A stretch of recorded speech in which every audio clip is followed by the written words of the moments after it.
प्रभाकर, सबसे पहले मैं आपसे ही समझना चाहूंगी, तीन ही ये बड़े चेहरे हैं ना आम आदमी पार्टी के, मनीष सिसोदिया,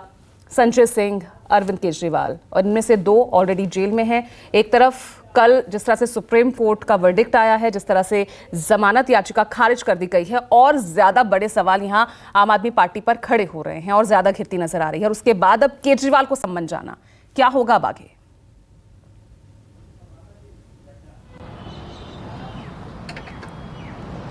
देखिए,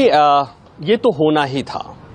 जब मनीष सिसोदिया के जमानत पर सुप्रीम कोर्ट में सुनवाई चल रही थी, तो हमारे दर्शकों को याद होगा, आपको भी याद होगा कि तब सुप्रीम कोर्ट ने पूछा था कि जब ये आरोप है कि शराब कारोबारियों से जो किकबैक का पैसा मिला है वो पार्टी को गया है, तो पार्टी को इस मामले में आरोपी क्यों नहीं बनाया गया है। और तब ईडी ने कोर्ट में कहा था कि हम पार्टी को,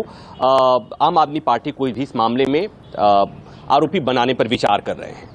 तो आम आदमी पार्टी को आरोपी बनाने पर विचार कर रहे हैं, इसका मतलब ही था कि फिर पार्टी के जो कन्वीनर हैं वो इसके जद में आएंगे, इसके दायरे में आएंगे। और इसके पहले चूंकि अरविंद केजरीवाल सीबीआई के मामले में पूछताछ हो चुकी है, उनके लोगों से भी सीबीआई पूछताछ कर चुकी है, और तब के बाद अब तक संजय सिंह की गिरफ्तारी हुई। उसके पहले जो सरकारी गवाह, इस मामले के आरोपी जब सरकारी गवाह बने, तो उसके बाद चीजें एक के बाद एक इस तरह से कड़ियां जुड़ती जा रही हैं। और ऊपर से जब सुप्रीम कोर्ट का कल का जो फैसला आया मनीष सिसोदिया के जमानत के मामले में, सुप्रीम कोर्ट ने जमानत में जो बातें कही हैं वो बहुत महत्वपूर्ण है। एक तरह से हम ये कहें कि ट्रायल की दिशा को सुप्रीम कोर्ट ने एक तरह से तय कर दिया है, गाइड कर दिया है कि ट्रायल किस दिशा में जाएगी। क्योंकि जब देश की सबसे बड़ी अदालत ट्रायल के पहले ही अगर ये कहे कि ऐसा लगता है कि ये जो शराब नीति बनी थी वो शराब कारोबारियों को फायदा पहुंचाने के लिए बनी थी, ऐसा लगता है कि 338 करोड़ रुपए का लेन देन जो हुआ था वो गलत ढंग से हुआ था, तो ये बातें जो बताती हैं ये कि इससे जुड़े हुए, मतलब ये कि सरकार और पार्टी से जुड़े हुए जितने लोग होंगे वो इसके दायरे में आएंगे, इसकी जांच में आएंगे। और उसी तरह से शुरुआत हुई। आपने देखी, मनीष सिसोदिया को इतने दिन हो गया सलाखों के पीछे में रहते हुए, उसके बाद से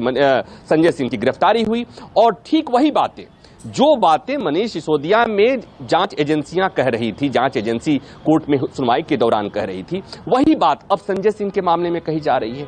और उसके बाद अब जब आम आदमी पार्टी के कन्वीनर अरविंद केजरीवाल से एक बार फिर समन होगी, तो ये कयास लगाया जा रहा है, आशंका लगाई जा रही है कि क्या ठीक उसी तरह से जैसे मनीष की गिरफ्तारी हुई, जैसे संजय सिंह की गिरफ्तारी हुई, ठीक वैसे ही अरविंद केजरीवाल की भी गिरफ्तारी होगी। और एक बात और, आजकल सोशल मीडिया का जमाना है और सोशल मीडिया पर बहुत तरह के लोग बहुत वोकल हैं, तो एक कयास ये भी लोग लगा रहे थे कि दरअसल मनीष सिसोदिया के मामले में जब सुप्रीम कोर्ट में सुनवाई चल रही थी तो सुप्रीम कोर्ट की टिप्पणी बहुत सख्त आ रही थी जांच एजेंसी के खिलाफ। तो लोग ये मान के बैठे थे कि मनीष सिसोदिया को जमानत तो मिलनी तय है और मनीष सिसोदिया जमानत से उधर बाहर आएंगे और इधर से पार्टी के कोई बड़ा नेता वो ईडी की गिरफ्त में आएगा। तो हालांकि मनीष सिसोदिया की गिरफ्तारी को राहत तो नहीं मिली, लेकिन एक बार फिर जांच का दायरा बढ़ रहा है। और जांच का दायरा जब पार्टी के कन्वीनर तक जाएगा,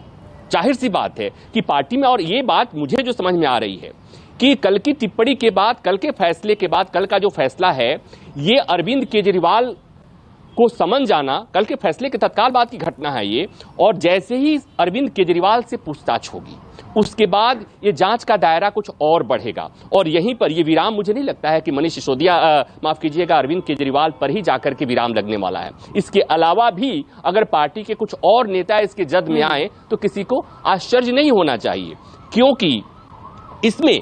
इस पूरे कथित घोटाले में पार्टी इन्वॉल्व है। पार्टी एज ए पार्टी, जब सुप्रीम कोर्ट ने कहा कि पार्टी को भी इसमें आपको आरोपी बनाना चाहिए, आपने आरोपी क्यों नहीं बनाया, तो पार्टी इन्वॉल्व है। और पार्टी जब जांच के दायरे में आएगी तो पार्टी के जितने पदाधिकारी होंगे, कन्वेनर से लेकर के संगठन मंत्री तक, सब उसमें शामिल हो सकते हैं। और ये ईडी पर निर्भर करता है कि ईडी किसको कब बुलाती है और किसको कब सलाखों के पीछे भेजती है। क्योंकि जब सुप्रीम कोर्ट ये कह दिया कि इसमें शराब कारोबारियों को फायदा पहुंचाने के लिए ये इसमें फेरबदल किया गया, पॉलिसी लाई गई, इसमें पैसे का आदान प्रदान हुआ है, इसमें किकबैक मिला है, तो जाहिर सी बात है कि मुश्किलें थमने वाली नहीं हैं। अब बस आप देखिए कि अरविंद केजरीवाल की 2 नवंबर को जब वो पेश होंगे, तो और एक बात और है कि यहाँ ये केवल कानूनी मामला नहीं है, ये केवल भ्रष्टाचार का मामला नहीं है, एक सियासी मामला भी है। इंडिया गठबंधन का घटक के तौर पर आम आदमी पार्टी है, इसको लेकर खूब शोर शराबा मचेगा और वो इसलिए भी मचेगा कि आगे आपके सामने लोकसभा चुनाव है। तो लोकसभा चुनाव के पहले एक पार्टी, और वो भी दिल्ली की पार्टी, और उसके वो भी एक ऐसी पार्टी जो भ्रष्टाचार के खिलाफ आई थी, और उसके तमाम बड़े नेता एक के बाद एक सलाखों के पीछे जा रहे हैं, पीछे जाने वाले हैं। जांच का दायरा बढ़ते जा रहा है, तो जाहिर सी बात है जांच का दायरा बढ़ेगा, सियासत का दायरा बढ़ेगा, और लोकसभा चुनाव पर इसका कितना असर होगा, ये बहुत बड़ा सवाल बढ़ेगा, ये आरोप लगेंगे। ठीक है, ये मैं समझूंगी।